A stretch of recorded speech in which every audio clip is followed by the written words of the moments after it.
Do your job.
You should have stayed out.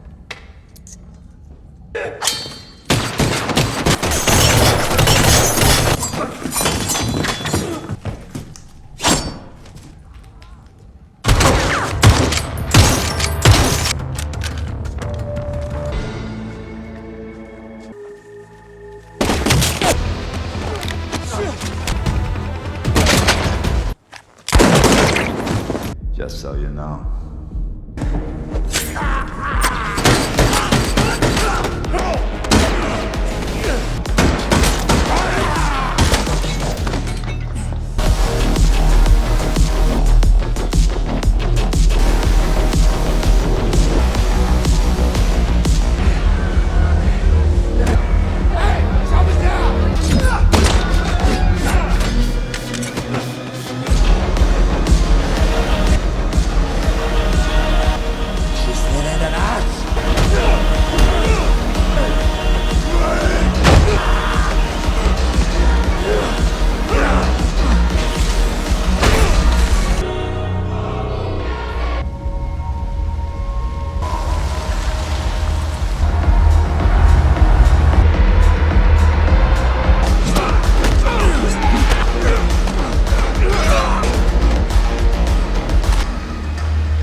the way I see it.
Over 9.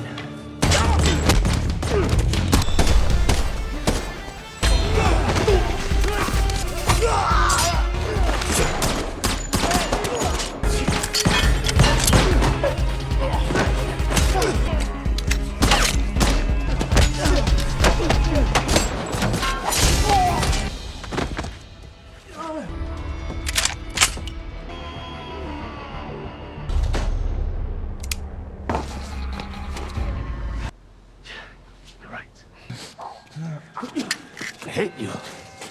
Motherfucker.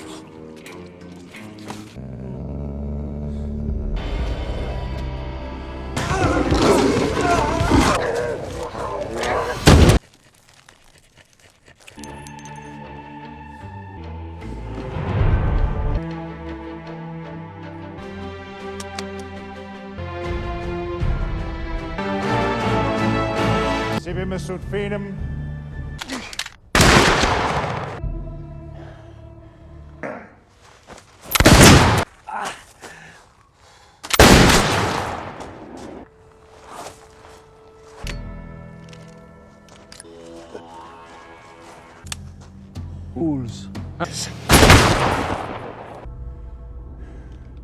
Hey guys, today we are diving headfirst into the adrenaline pumping, bone-crunching, and surprisingly heartfelt world of John Wick, Chapter 4. The movie that proved you can indeed have too much fun with a pencil and a very angry man. Before you head off, if you're enjoying the kind of content I make, please consider liking and subscribing. No pressure, but it truly helps me keep the action coming. We kick things off with our favorite dog-loving assassin, John Wick, looking less like he's on vacation and more like he's just survived a very intense yoga retreat. if yoga involved a lot of punching concrete and getting hit by cars, which, for John, probably isn't far off. He's still recovering from his previous escapades, which, let's be honest, would put anyone in a medically induced coma for a century. He's in a bunker, training his heart out, the rhythmic thud of his fists against a training dummy, a grim soundtrack to his perpetual suffering. He's got that look in his eyes, the one that says, "I just want to be left alone," but alas, the universe has other plans.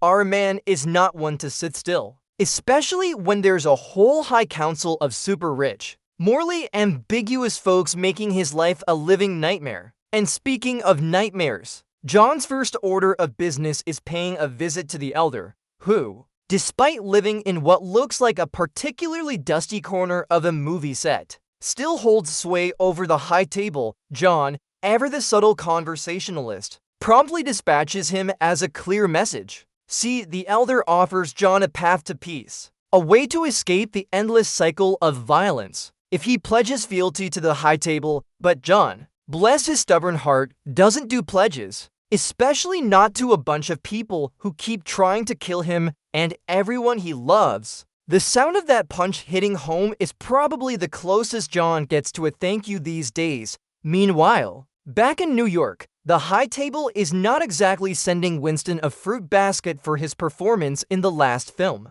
Enter the Marquis de Gramont, a man whose sneer is as sharp as his tailored suits, and whose general demeanor screams, "I peaked in prep school and now I'm making everyone else pay for it." He's got this casual cruelty about him, like he's ordering a latte but instead of milk, he's demanding blood. The Marquis, acting as the high table's new, rather dandy enforcer, delivers a harsh verdict to Winston for aiding John Wick, the New York Continental, a sanctuary that's been around for what feels like centuries, is declared deconsecrated and marked for demolition. It's truly a tragedy, though I'm sure the property values in that area are about to go through the roof, just not in a good way. But the real good punch, the moment that makes your breath catch in your throat, is the fate of Karen, the stoic, impeccably dressed concierge. He's been Winston's right-hand man, a calming presence amidst the chaos, and honestly, the only person who probably knew exactly where everything was in that labyrinthine hotel. The Marquis, in a shocking display of power and frankly,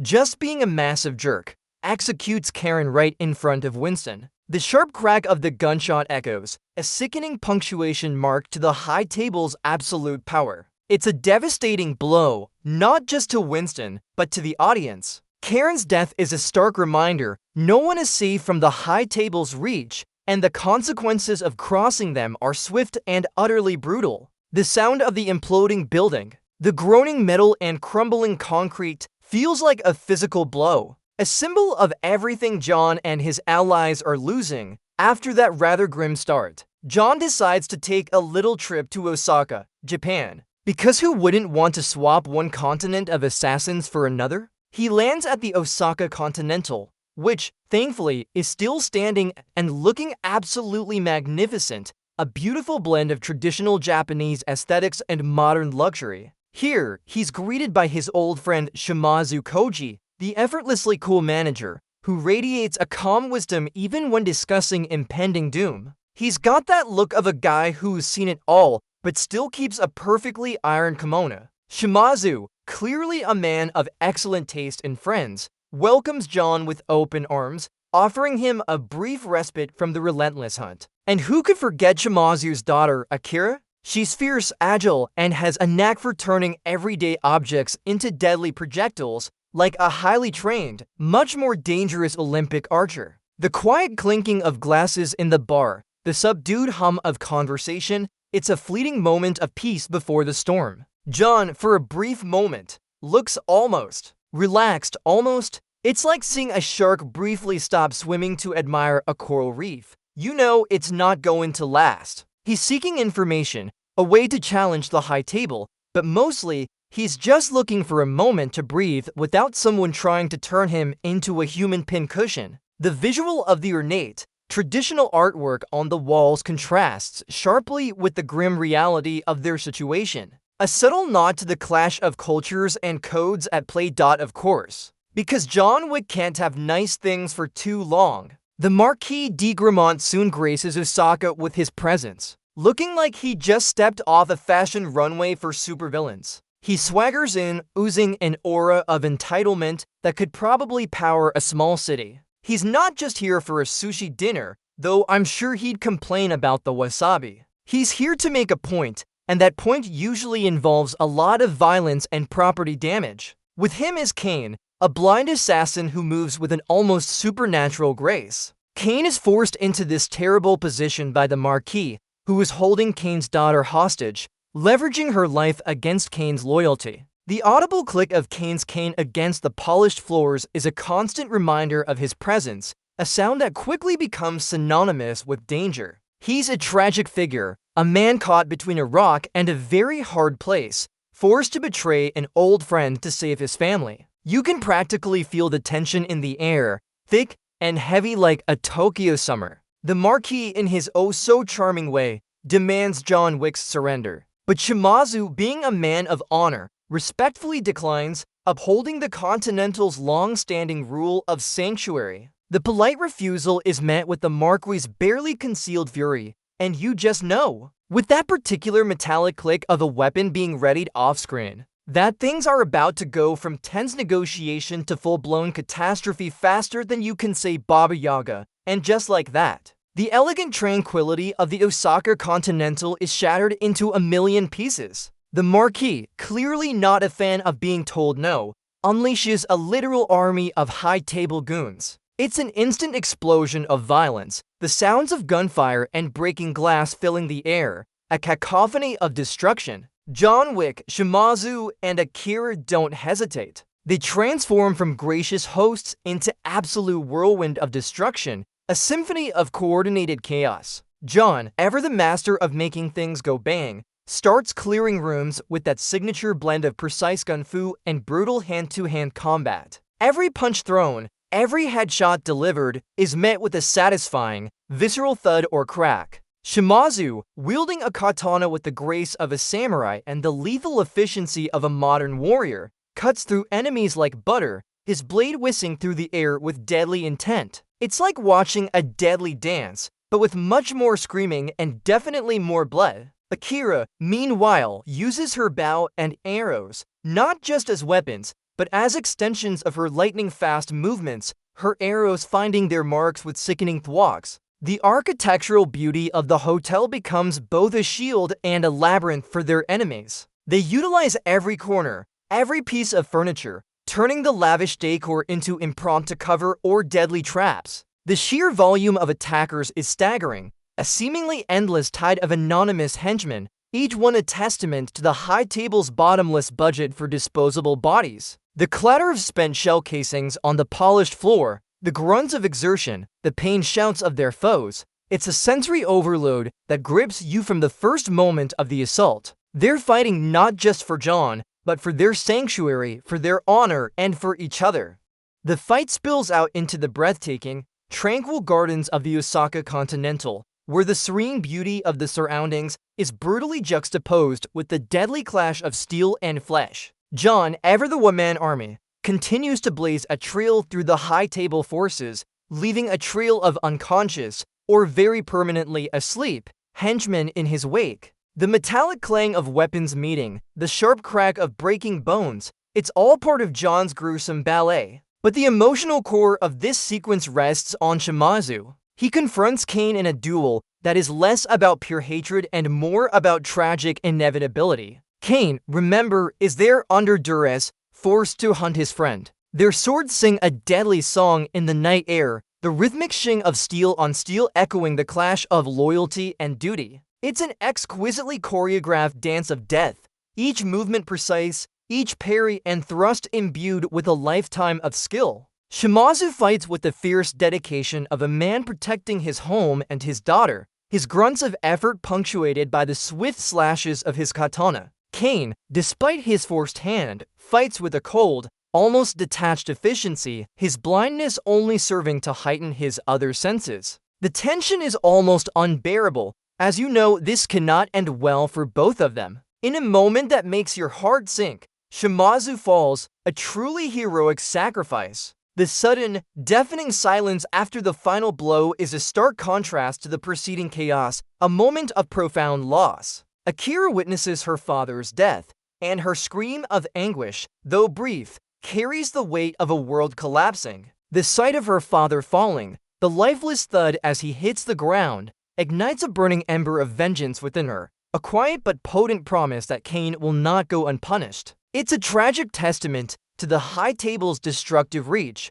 with the Osaka Continental reduced to a smoldering ruin and Shimazu tragically gone. John Wick, ever the resilient cockroach of the assassin world, manages to slip away. He's wounded, probably bleeding in more places than a human body should, but he's alive, which seems to be his default setting. He vanishes into the sprawling anonymity of the city, leaving behind the shattered remains of another sanctuary. The visual of the flickering flames against the night sky, casting long, dancing shadows, emphasizes the devastation left in the high table's wake. Akira, however, isn't so quick to forget. The image of her father falling, the echo of Cain's final strike, is seared into her memory. She is utterly consumed by grief, but also by a chilling, quiet rage. She retrieves one of her father's katana, the metallic glint of the blade reflecting the cold resolve in her eyes. It's a symbolic gesture, a passing of the torch, if you will,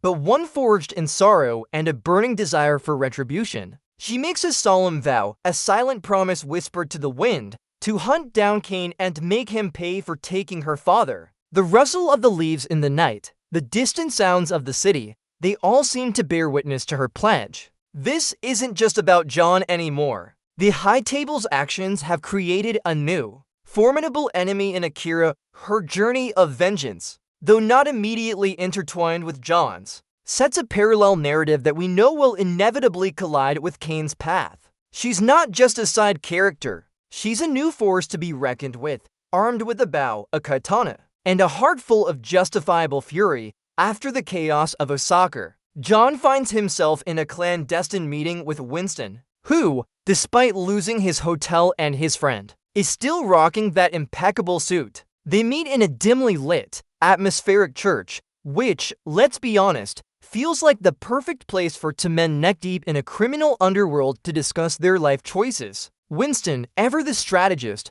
reveals a loophole, a forgotten tradition in the high table's archaic rulebook. The duel. It's a way for an individual to gain their freedom from the high table, but it's a high-stakes gamble, like playing Russian roulette with extra steps and much fancier outfits. The idea is that if John can challenge and kill the Marquis de Gramont in a sanctioned duel, he'll be free. Sounds simple, right? Except simple and John Wick usually aren't found in the same sentence. Winston's explanation, delivered with that calm, measured cadence, is a beacon of hope in John's otherwise bleak existence. But it's a hope tinged with deep melancholy, a final, desperate throw of the dice. To even qualify for this duel, John needs to be reinstated into a crime family under the high table. It's a bureaucratic nightmare for assassins, because even super-secret criminal societies have more red tape than your local DMV. The quiet reverence of the church setting provides a stark contrast to the violence they're discussing, making the concept of a duel feel almost sacred. John, looking worn and tired, but with a renewed glint in his eye, understands the gravity. This isn't just another fight. This is his one last shot at true freedom. The heavy silence of the church seems to absorb the weight of his decision, a decision that will either liberate him or finally claim him. So, off to Berlin John goes because apparently, all the cool kids are hanging out in dimly lit, thumping nightclubs. His mission, track down Killa, a beefy, gold-toothed German high-table boss who looks like he ate a small car and now runs a bustling, multi-level crime syndicate that conveniently doubles as a nightclub. The pulsating bass of the club,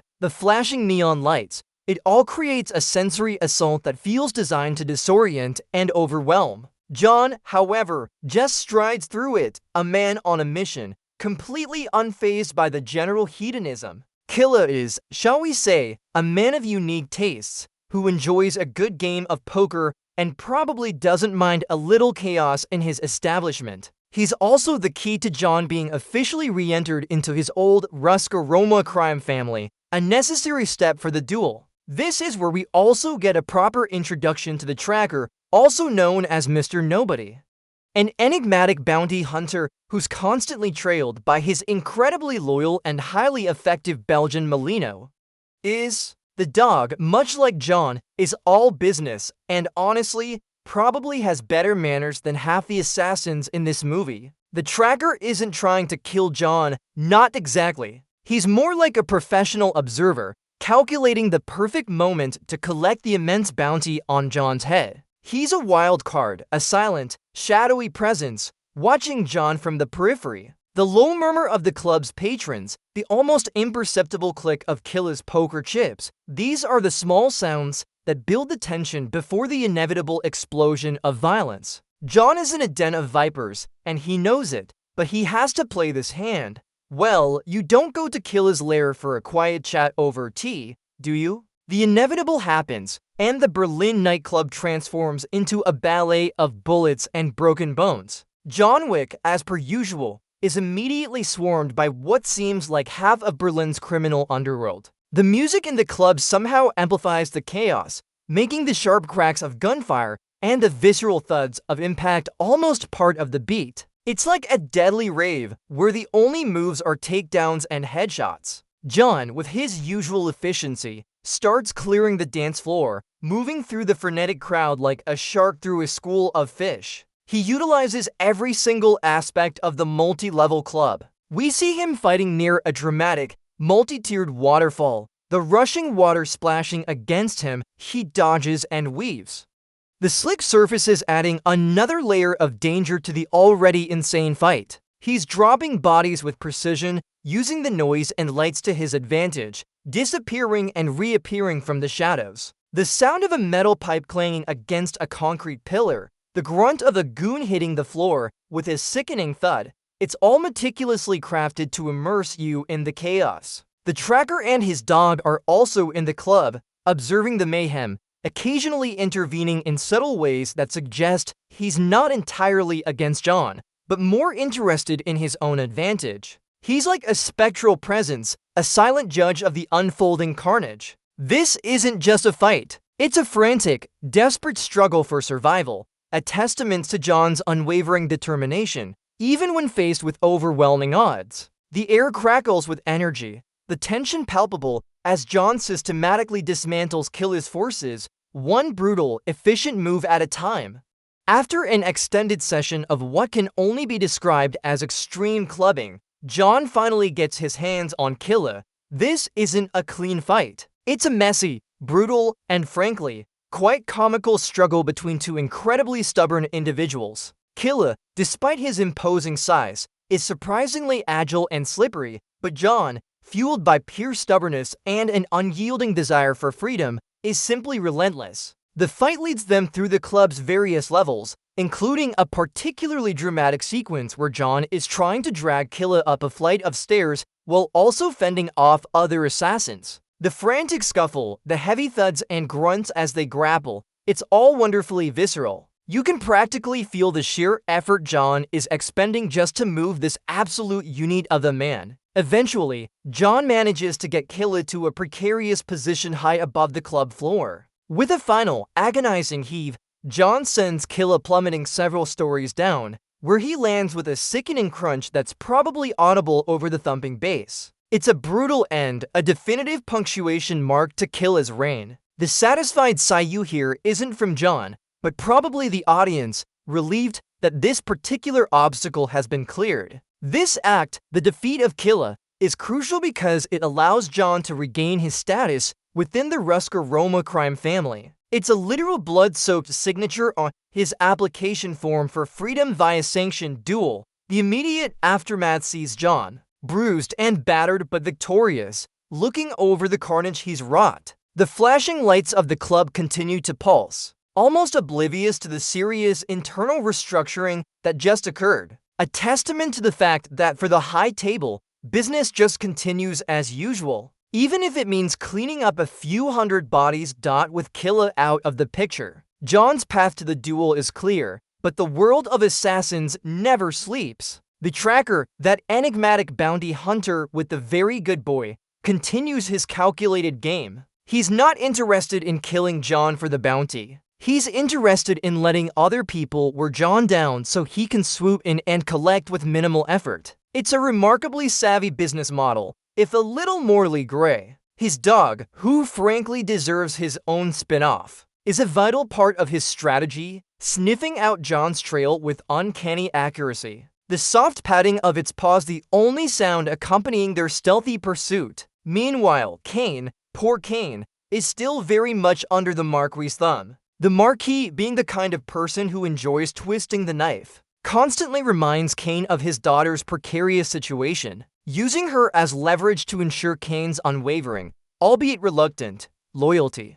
Kane's internal struggle is palpable. You can almost hear the gears grinding in his head. He's forced to hunt his old friend, John, all while knowing that every step he takes brings him closer to a painful confrontation. The distant sounds of Parisian life, the gentle hum of traffic, fade into the background as Kane's inner turmoil takes center stage. He's a weapon pointed at John, but a weapon that deeply wishes it wasn't. The Marquis even puts out a global bounty on John, escalating the stakes to ludicrous levels. It's like the high table decided to throw a party and invited everyone with a knife and a grudge, all aiming for one man. The constant ringing of phones, the hushed conversations among assassins discussing the bounty, paint a picture of a world closing in on John Wick, making his journey to freedom an almost impossible gauntlet. The Marquis de Gramont, not content with merely being a massive inconvenience, decides to really lean into his role as chief tormentor.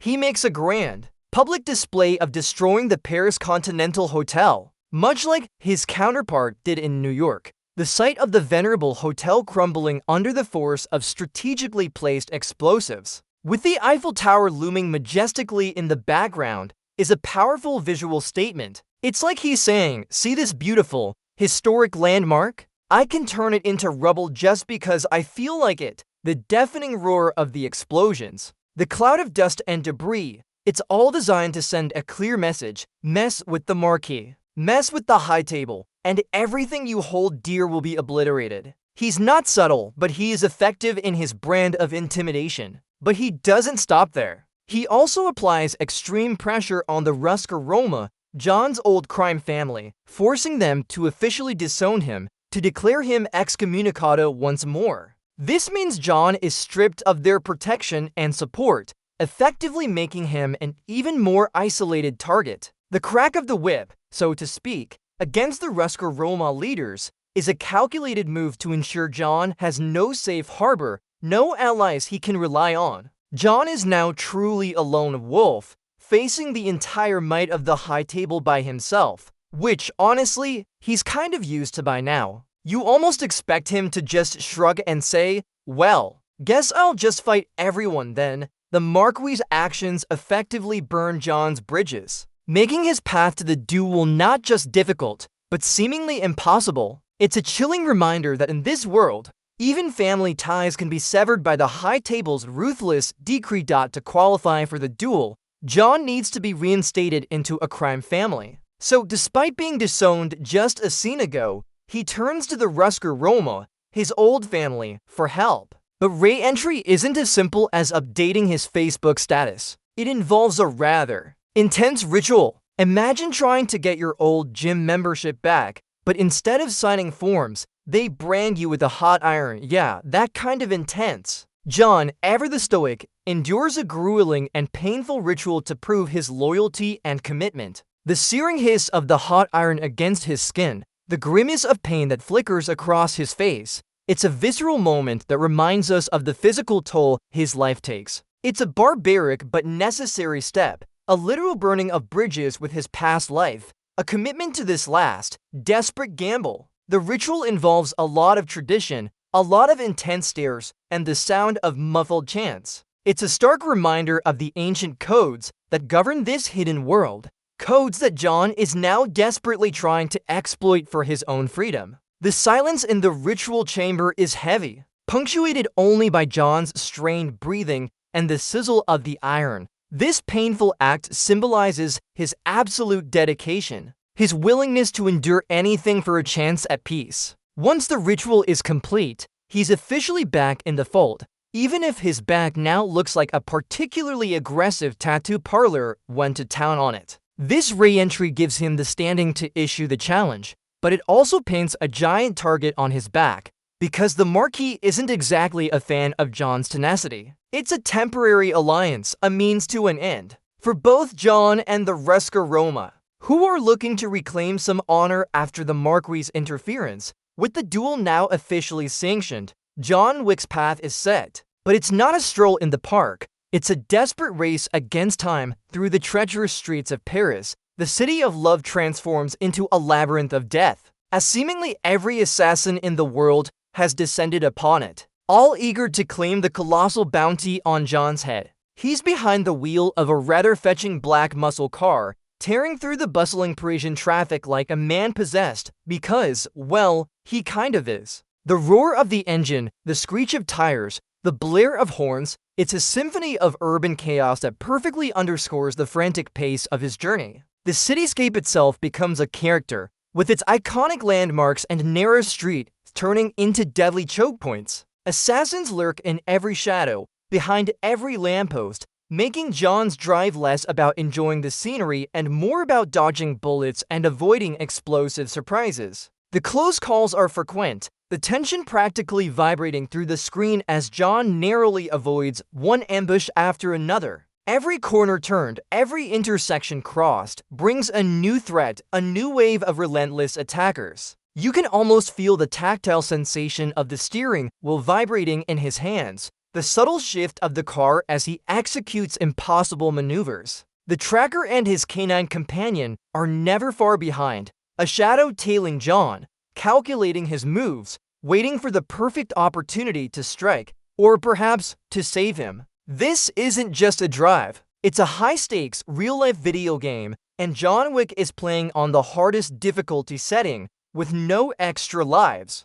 And then we arrive at the absolute glorious mayhem that is the Arc de Triomphe sequence. This is where the movie goes from action-packed to what in the actual heck is even happening. John Wick, in his sleek black ride, finds himself at the epicenter of a truly insane automotive ballet of death. The Arc, usually a symbol of triumph, becomes a circular arena for carnage. Imagine rush hour, but instead of people complaining about traffic, they're all trying to kill you. The sheer visual of cars spinning, crashing, and being used as both weapons and shields is breathtaking. John steps out of his car, or rather, gets flung out of it, and the real fun begins. He uses cars, the spinning wheels, the doors, even the entire vehicles as extensions of his arsenal. The crunch of metal, the shattering of glass, the roar of engines, it's a symphony of vehicular destruction. He's sliding across hoods, kicking open doors to use as momentary cover, then blasting opponents through the windshields. It's Kung-Fu at its absolute finest, a ridiculously inventive and brutal display of combat choreography. The rhythmic thwack of his fist against a metal door, followed by the muffled thud of a body hitting the pavement, keeps you utterly glued to the screen. It's a non-stop barrage of ingenious kills, each one more jaw-dropping than the last. He's not just fighting, he's surviving, improvising with whatever the chaotic environment throws at him. The sheer number of assassins seems infinite, like a murderous hydra, with 2 more popping up for every one he takes down. This sequence alone probably doubled the movie's special effects budget, and it was worth every penny. You can practically smell the burning rubber and feel the kinetic energy radiating from the screen. A truly exhilarating and exhausting display of John Wick's unwavering will, the vehicular mayhem around the Arc de Triomphe continues its glorious rampage. A dizzying spiral of destruction that feels like it could go on forever. John Wick, despite being battered and bruised, is still very much in the game, dishing out punishment with a relentless fury. The relentless clang of metal, the insistent thud of bodies hitting concrete, it's a drumbeat of violence that seems to power him forward. Just when you think John might finally be overwhelmed by the sheer numbers, our favorite opportunistic bounty hunter, the tracker, makes his presence known. He's not exactly helping John in a traditional sense. He's more like a strategic ally, subtly clearing the path or incapacitating an enemy John might miss, all with an eye on the bigger prize. And, of course, his dog is there, doing some serious good boy work, biting and distracting assassins with a ferocity that makes you want to give him all the treats. The sight of that dog leaping into action, a blur of fur and teeth, is both terrifying for the assassins and oddly heartwarming for us.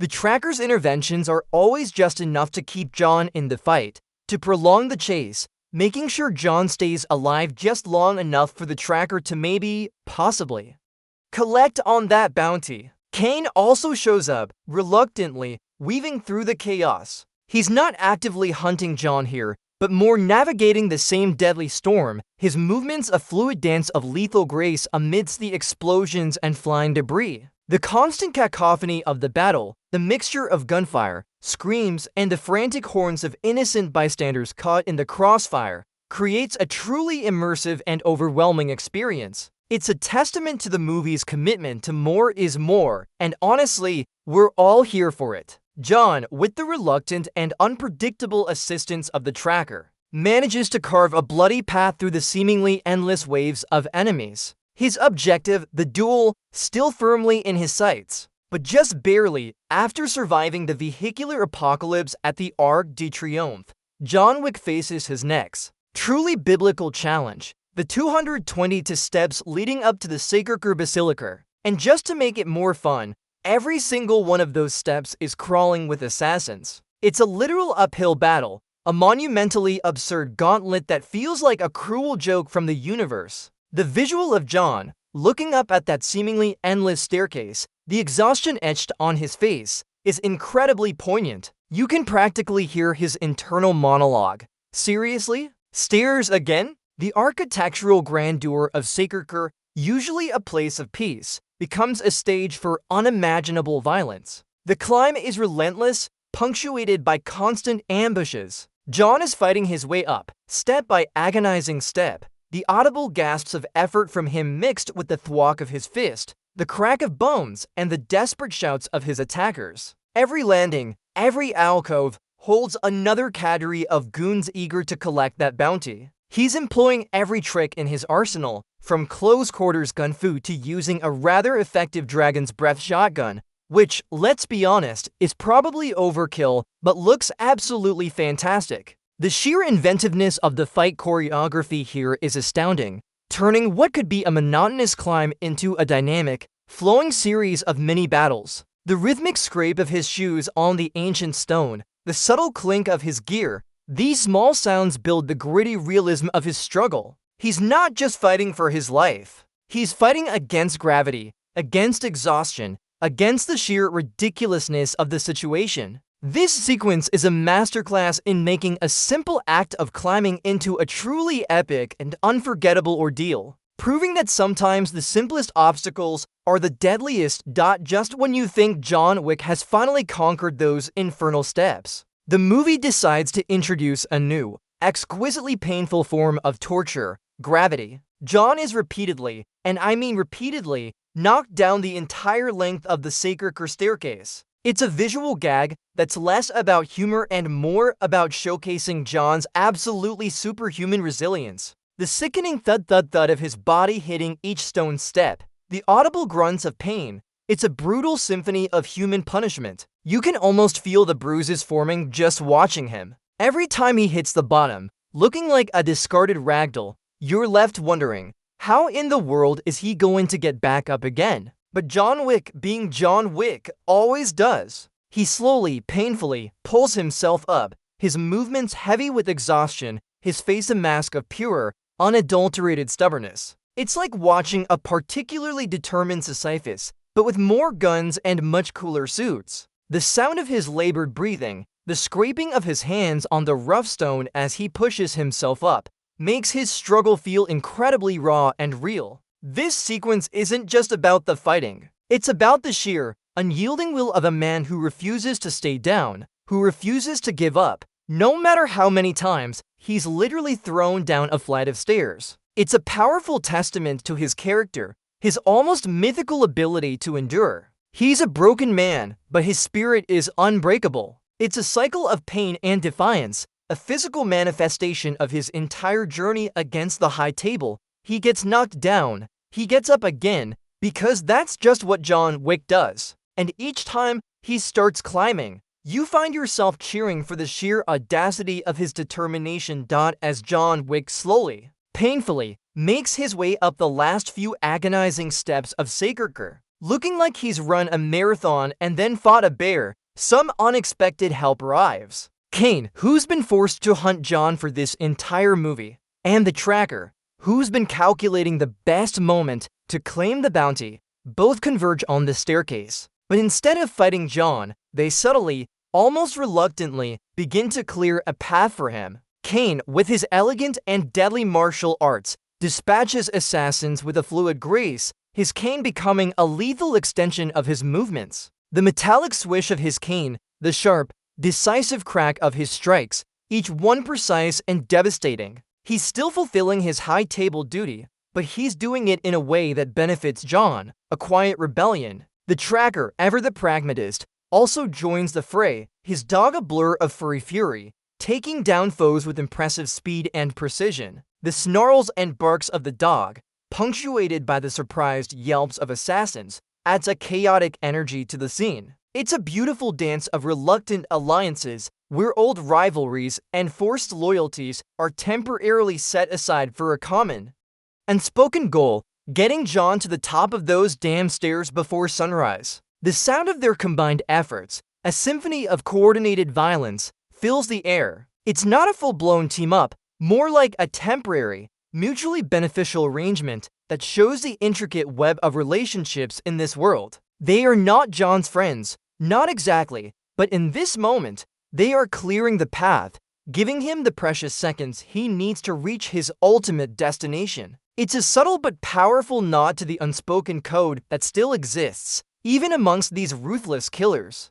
Finally, after what feels like a lifetime of getting shot, stabbed, and thrown downstairs, John Wick makes it to the top of Sakerker just as the sun begins to peek over the horizon. The setting is absolutely breathtaking, a stark contrast to the grim reality of the impending duel. This isn't some back alley brawl. This is a sanctioned high-table duel, with rules, witnesses, and all the pomp and circumstance you'd expect from an ancient, ridiculously formal assassination organization. Winston, ever the master of ceremonies, presides over the duel, reading out the ancient rules with a solemnity that could make a stone cry. His voice, clear and precise, cuts through the dawn air, detailing the terms of this fight for freedom. John faces Kane, both men looking weary but resolute. They stand back to back, pistols in hand, the chill morning air carrying the weight of their decisions. The tracker, with his trusty dog, watches from a respectful distance,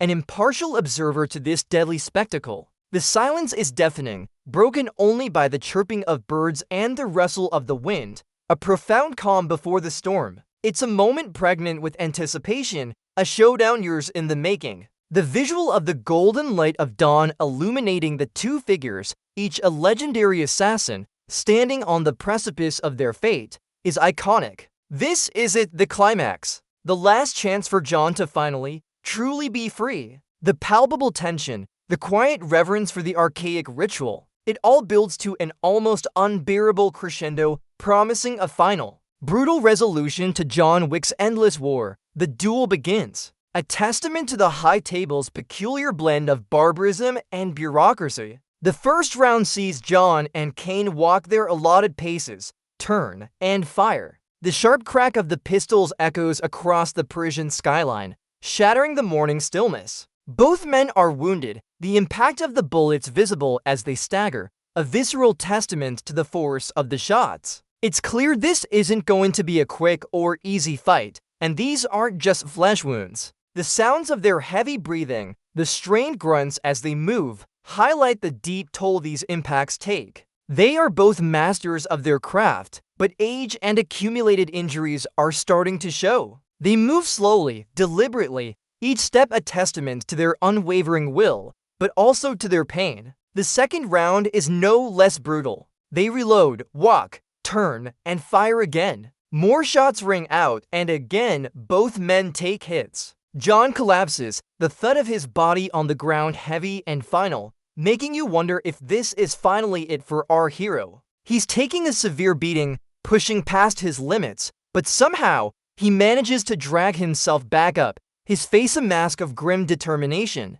Kane, too, is suffering, his movements becoming less fluid, more strained. The dust kicked up by their movements, the slight sway of their bodies as they reload. These small details add to the gritty realism. It's not a flashy gunfight. It's a raw, painful exchange of blows. Each shot a gamble, each fall a test of endurance. The duel is a brutal dance of attrition, slowly wearing down to legendary figures, pushing them to their absolute breaking point, all under the watchful, solemn eyes of Winston and the ever-calculating tracker. The sheer brutality of this methodical exchange, the rhythmic bang and subsequent oof, is a masterclass in tension. The duel drags on, each round a testament to the sheer, unyielding stubbornness of John Wick. In the third round, John takes another devastating hit, falling to the ground, seemingly unable to rise. He's battered, bleeding, and looks utterly defeated. It's a moment that makes your heart clench, a quiet,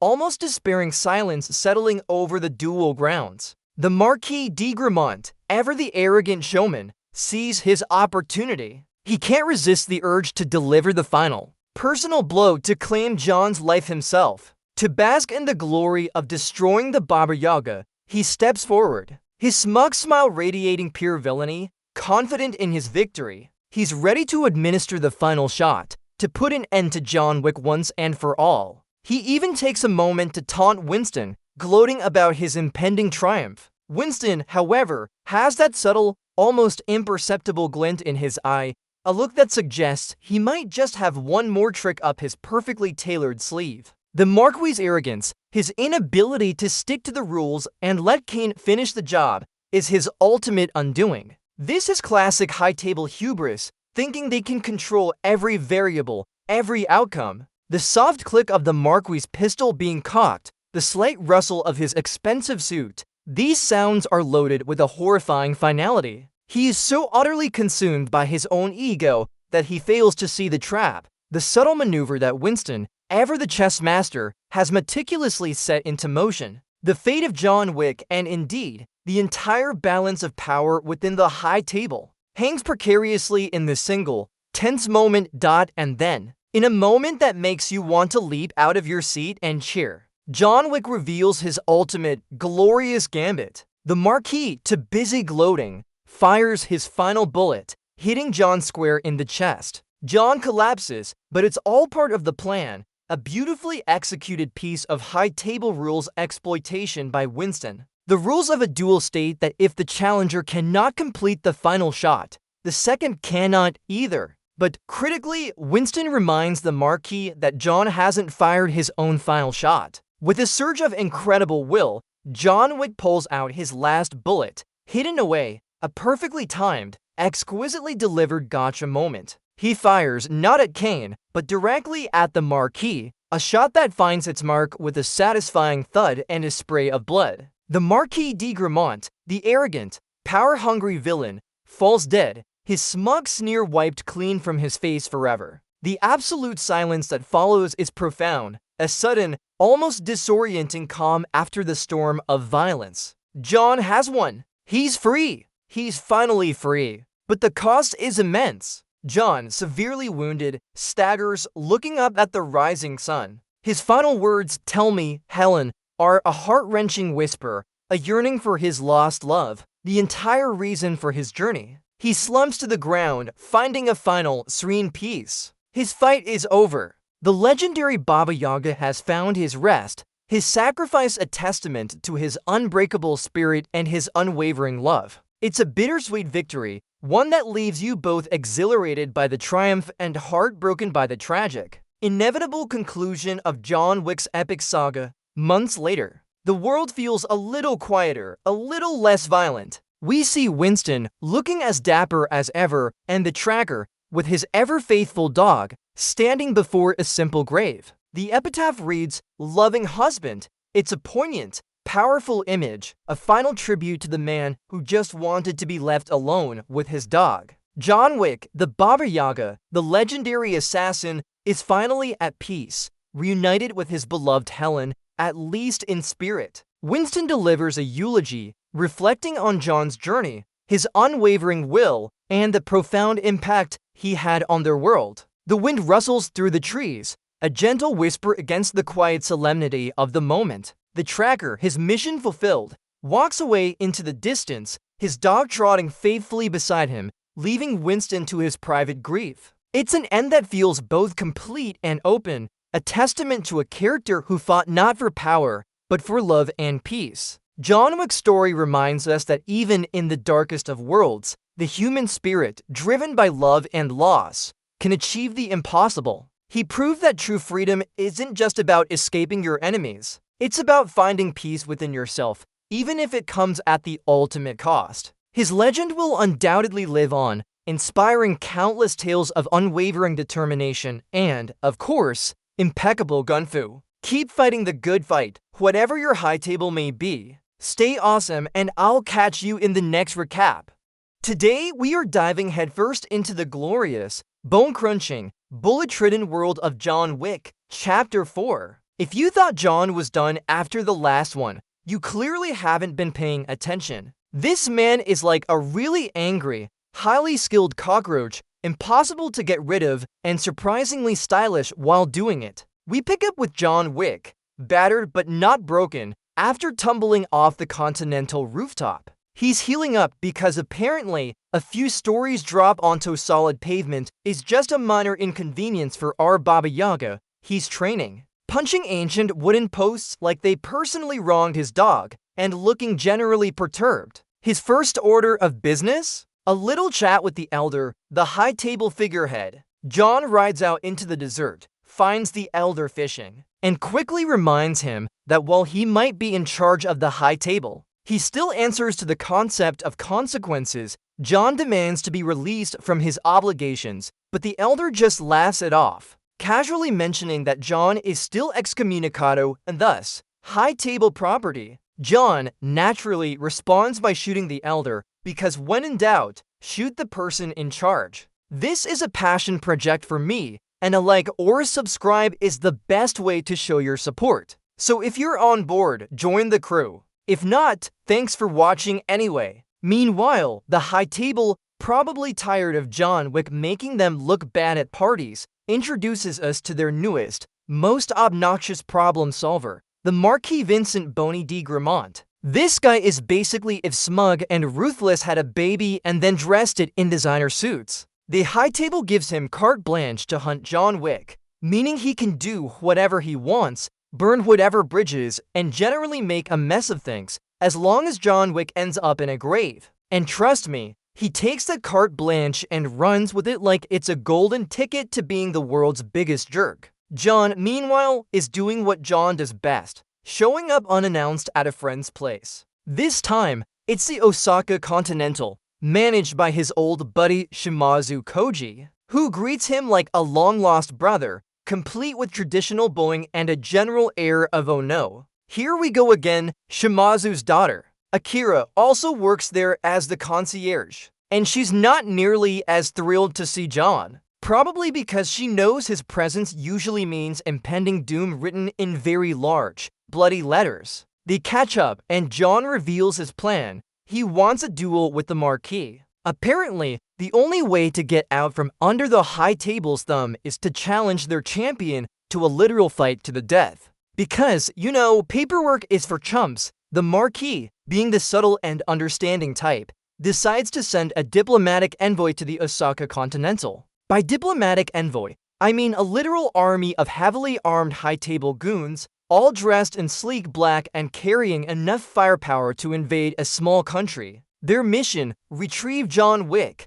dead or alive, preferably dead and then dismembered for good measure. Shimazu, being a man of honor and a loyal friend, tells the Marquis' envoy to go pound sand. This, as you might expect, does not go over well. The attack begins and the Osaka Continental transforms from a luxurious hotel into a stylish, blood-soaked war zone. John Wick, Shimazu, and Akira spring into action, turning the hotel's traditional decor into lethal weapons. The sound of katanas whizzing through the air, the rhythmic thud of John's punches, and the staccato bursts of gunfire fill the opulent halls. It's a beautifully choreographed ballet of violence, where priceless art becomes a shield and ancient architecture provides deadly vantage points. We get to see Akira in action, a lethal assassin in her own right, wielding a bow and arrow with terrifying precision. The high-table goons just keep coming, like a particularly persistent case of bad karma,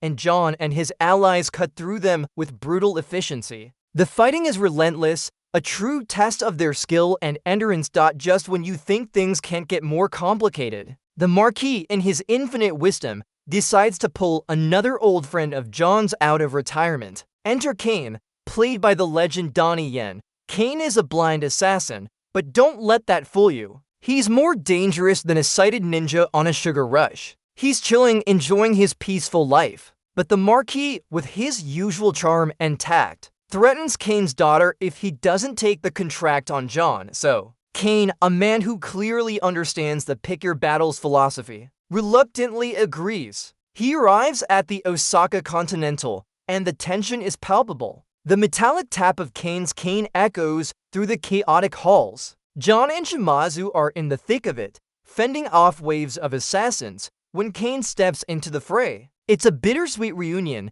a classic I don't want to do this, but I have to scenario, making you wish they could just grab a coffee instead of trying to kill each other. The confrontation between John and Kane is brief but impactful, full of implied history and the weight of impossible choices. The sound of Kane's sword clashing against John's gun is a symphony of conflicting loyalties. The action continues to be absolutely bonkers, with John and Shimazu desperately trying to fend off the seemingly endless swarm of high-table henchmen, all while Kane observes with chilling precision. Waiting for his moment, the battle rages on and the casualties mount. John Wick, ever the pragmatist, realizes he needs to create an escape route. But Shimazu, a man whose loyalty is as unshakable as a concrete bunker, knows he can't let John face Kane alone. He steps in, challenging Kane to a duel to buy John precious time. This is one of those grab-your-tissues moments, folks. The clash of steel between Shimazu's katana and Kane's sword is sharp, precise, and absolutely brutal. You can almost feel the wind of their swings. Shimazu, despite his age, fights with incredible ferocity, every move imbued with the weight of his resolve. Kane, though blind, navigates the space with uncanny awareness, the almost imperceptible sounds guiding his every strike. It's a truly magnificent fight, a masterclass in swordplay, culminating in a tragic inevitability. Shimazu falls, a hero sacrificing himself for his friend, and for his hotel, which is now looking less five-star and more apocalyptic art installation. Akira witnesses her father's death, the agony etched onto her face, and we all know what that means in a John Wick movie. A new vendetta is born. John escapes, but the cost is immense. He's lost another friend, another piece of his already shattered world, proving that even for the legendary Baba Yaga, every victory comes with a price. The screams of the dying, the frantic whispers of the survivors, and the mournful clang of Shimazu's fallen blade paint a grim picture after the emotional devastation in Osaka. John is on a mission to secure a duel with the Marquis. To do that, he needs a representative, a crime lord who will sponsor his challenge. His target? Killer, a rather flamboyant and notoriously unstable German high-table member who put the marker out on John in the first place. Because nothing says serious negotiations like tracking down a target in a ridiculously over-the-top, multi-level Berlin nightclub that looks like a rave threw up on a techno concert. The visual here is just insane. Neon lights pulsating, bass vibrating through your bones, and John Wick, dressed in his perfectly tailored suit, looking utterly out of place amidst the gyrating bodies. He's a shark in a disco ball. The club is a labyrinth of stairs,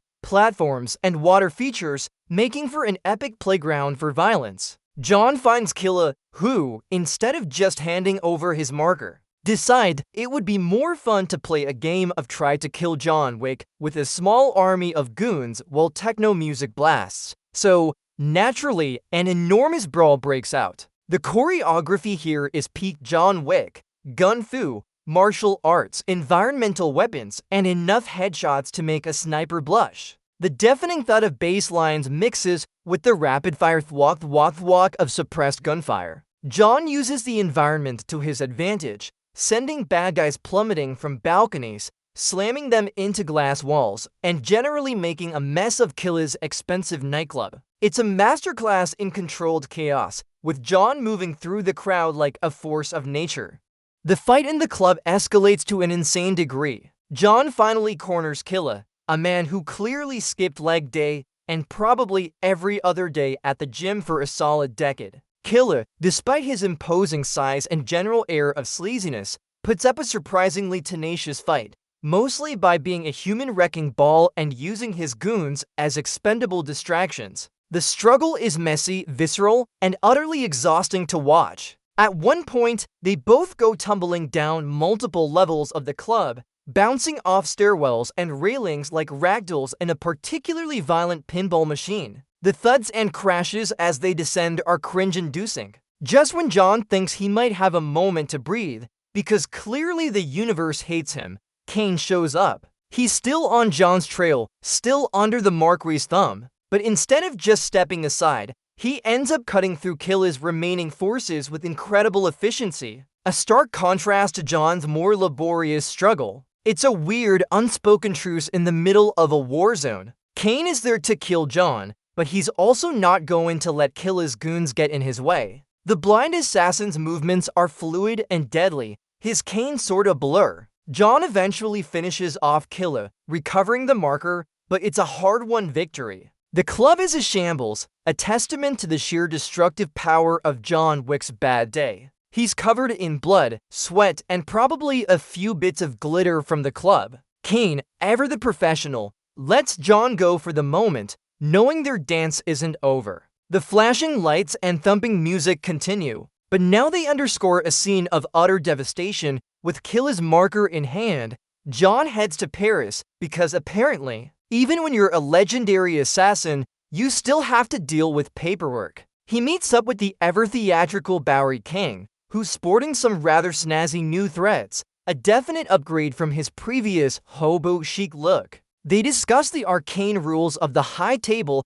and the only way John can truly be free, a duel. This isn't your garden variety pistol duel at dawn. This is a high table approved, ancient rules, highly likely to get you killed duel. They go to Winston, who, having been unemployed after the Continental was destroyed, is now reduced to doing little side gigs. He's enjoying the irony, I'm sure. Winston, with his usual dry wit and encyclopedic knowledge of assassin lore, explains that for John to legally challenge the Marquis, he needs the endorsement of a crime family. And to gain that endorsement, he has to commit an act that earns him back into their good graces. Oh, and he also needs a second for the duel, someone to represent him. Winston, showing his unwavering loyalty, and probably a touch of I want my hotel back, volunteers to be John's second. This means if John wins, Winston gets the New York Continental reinstated, and John gets his freedom.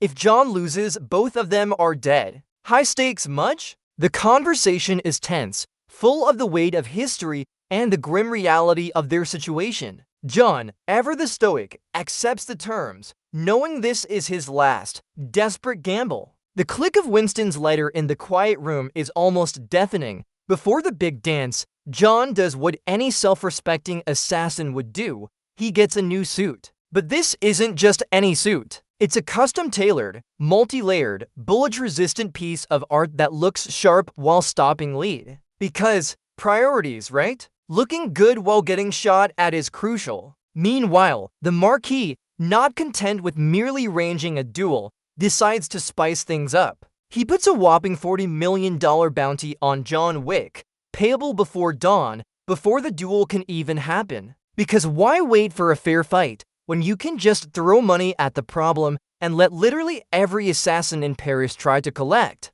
This turns the entire city of lights into a nocturnal free-for-all, with John Wick as the grand prize. The tension ratchets up to 11 as John prepares for what he knows will be the most brutal night of his life. Every shadow is a potential threat, every alley a potential ambush. The streets of Paris, usually bustling with tourists and romance, transform into a deadly chessboard, with John as the most hunted pawn. The subtle rustle of his new suit as he moves, the distant sirens, the whispering wind, all amplify the sense of impending doom. He's essentially got a giant punch me for cash sign on his back, and everyone wants a piece of the action. It's a brilliant, albeit cruel, move by the Marquis to stack the deck even further against our hero, ensuring John has to fight his way to the duel itself, adding another layer of impossible odds to an already impossible situation.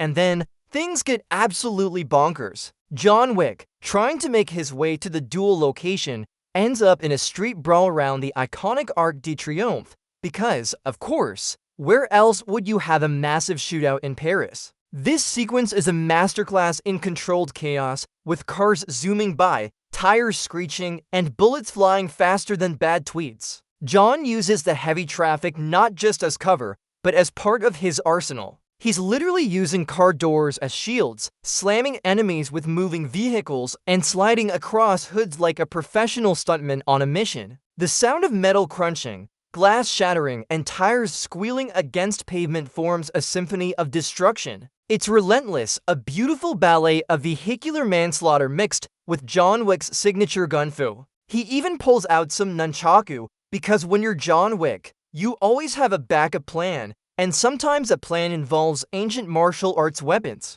The whirl and crack of the nunchaku are almost poetic amidst the urban warfare. He's taking on dozens of assassins, all eager to claim that $40 million bounty, and he's doing it with a level of calm professionalism that's both terrifying and awe-inspiring. It's not just a fight, it's an intricate dance of death, with John as the lead performer, effortlessly dodging, shooting, and striking with ruthless efficiency. The whole scene feels like a video game level come to life, and it's glorious. Just when you think John might catch a breather, he finds himself in an abandoned, multi-story Parisian apartment building. It's like a derelict art gallery, perfect for a surprise ambush. And wouldn't you know it, he's ambushed? Because apparently, the bounty on his head has made every assassin in the city clairvoyant. The fight in the apartment is tight, claustrophobic, and incredibly brutal. John is dealing with assassins hiding behind every corner,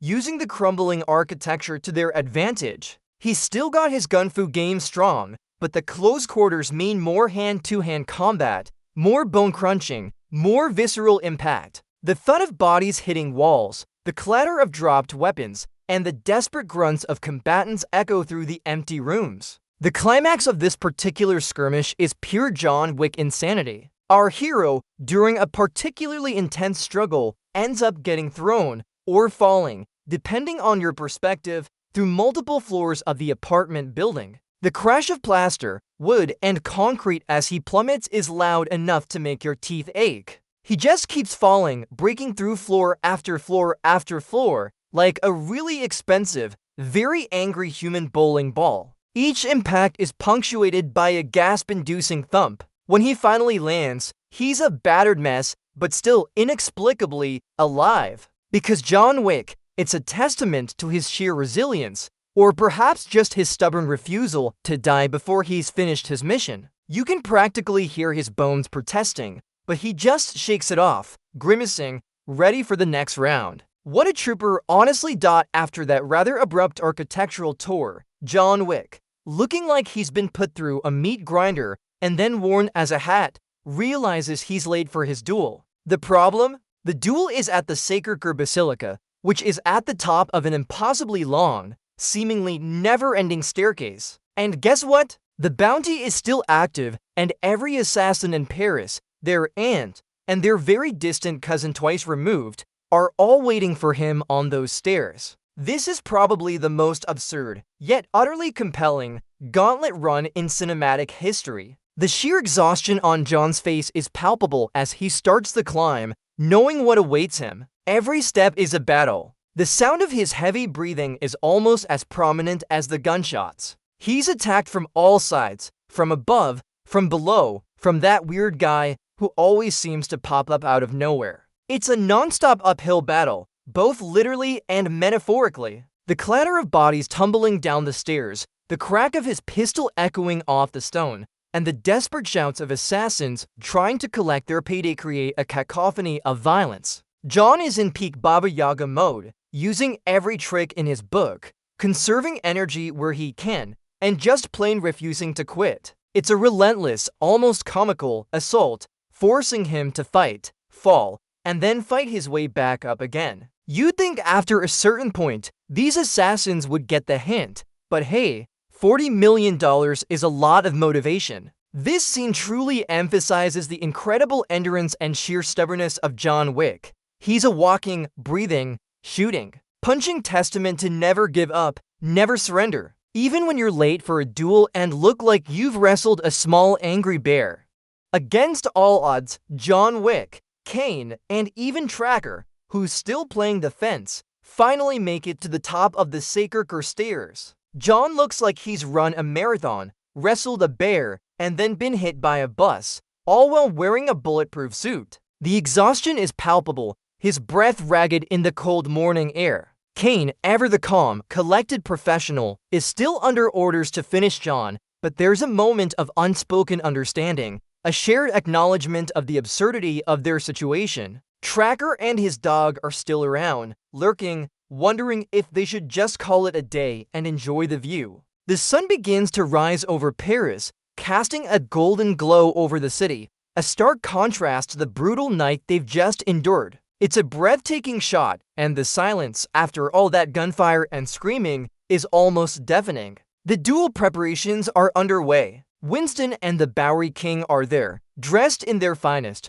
ready to witness history, or at least a very dramatic death. The atmosphere is thick with tension and anticipation. The Marquis, looking as smug as ever, is also present, flanked by his henchman, Chidi, who has a particularly nasty grudge against John. The terms of the duel are reiterated: pistols at dawn, 3 rounds each, then swords if it's still a tie, then pistols again. If John loses, Winston loses his hotel, and both of them die. It's truly a do or die moment, and John, despite looking utterly spent, steels himself for the ultimate confrontation. The sound of the wind whispering past them feels like the world holding its breath. The moment of truth arrives. John Wick vs. Kane under the watchful, cruel eye of the Marquis and the nervous glances of Winston and the Bowery King. The setting is spectacular. A field overlooking Paris at sunrise, but the stakes are deadly serious.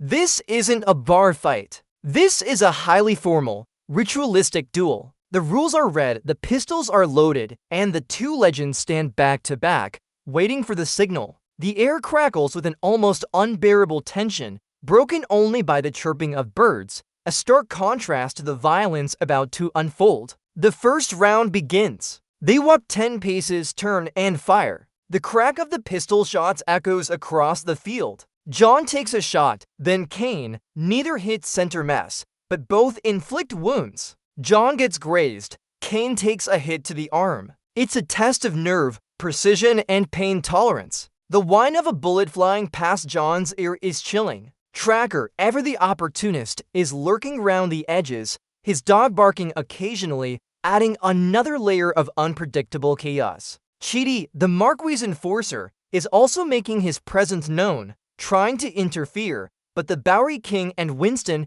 are there to ensure the rules are followed, mostly. The Marquis is reveling in the spectacle, clearly enjoying the suffering of his adversaries. John and Kane, despite their forced animosity, maintain a level of respect for each other, a silent acknowledgement of their shared history. Each shot is calculated, each movement deliberate, as they slowly wear each other down, testing the limits of their resolve and their bulletproof suits. The sound of their footsteps on the damp grass is almost poetic before the next thunderclap of gunfire. The duel progresses, with each round bringing more damage and more intensity. The pistols continue to bark, sending zinging bullets through the morning air. John and Kane are both bleeding, both weary, but neither willing to yield. John takes another hit, grunting through the pain. Kane, despite his blindness, uses his enhanced hearing and spatial awareness to uncanny effect, his shots always dangerously close.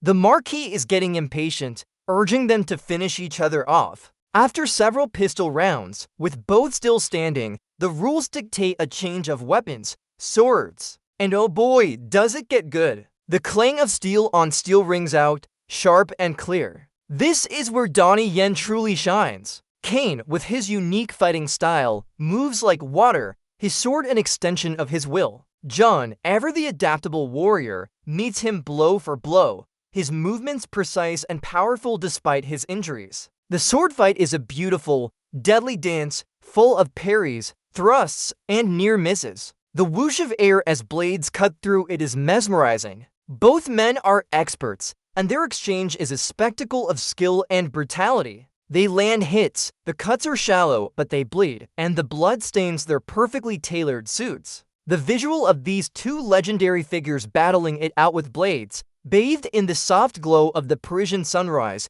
is nothing short of iconic. It's a testament to their incredible training and their sheer willpower. Every strike is imbued with their history, their reluctant animosity, and the weight of their impossible choices. You can almost feel the vibrations of the impact through the screen. The tension never lets up, pushing them closer and closer to the breaking point. The duel reaches its brutal climax. John and Kane, both severely wounded, are barely standing. Their breath is ragged, their movement slower, but their resolve remains unshaken. The Marquis, seeing John at his weakest, and being the utterly arrogant villain he is, decides he's going to personally deliver the killing blow. He struts forward all smug confidence, ready to gloat and end John's life himself, believing he's won. He takes Kane's pistol, aims it at John, and pulls the trigger. The bang echoes and John collapses. Everyone thinks it's over. The Marquis, probably thinking he's the smartest guy in the room,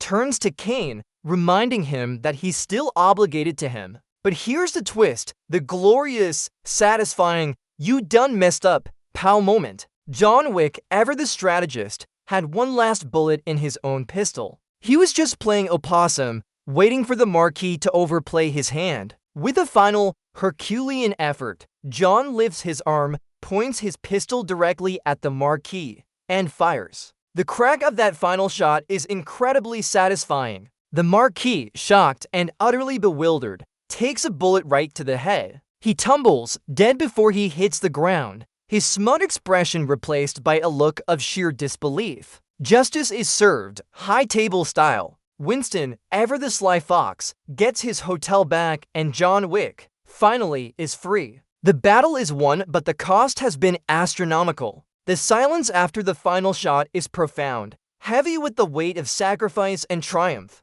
The morning sun shines, illuminating the end of an era. After the duel, John Wick, having achieved his impossible freedom, walks away from the scene, visibly succumbing to his numerous injuries. He collapses on the steps overlooking the sunrise, finding a moment of peace, perhaps even a smile, before he finally closes his eyes. It's a quiet, profound moment, a stark contrast to the relentless chaos that defined his life. Later, we see Winston and the Bowery King standing over a grave. The headstone simply reads John Wick, with loving husband engraved beneath it. It's a poignant scene full of unspoken grief and respect. They reminisce, acknowledging the legend that was John Wick and the peace he finally found. The rustle of leaves in the wind, the solemn expressions on their faces, everything contributes to the sense of finality. The Bowery King places a coin on the headstone, a silent tribute to a fallen warrior. From a distance, Akira, Shimazu's daughter,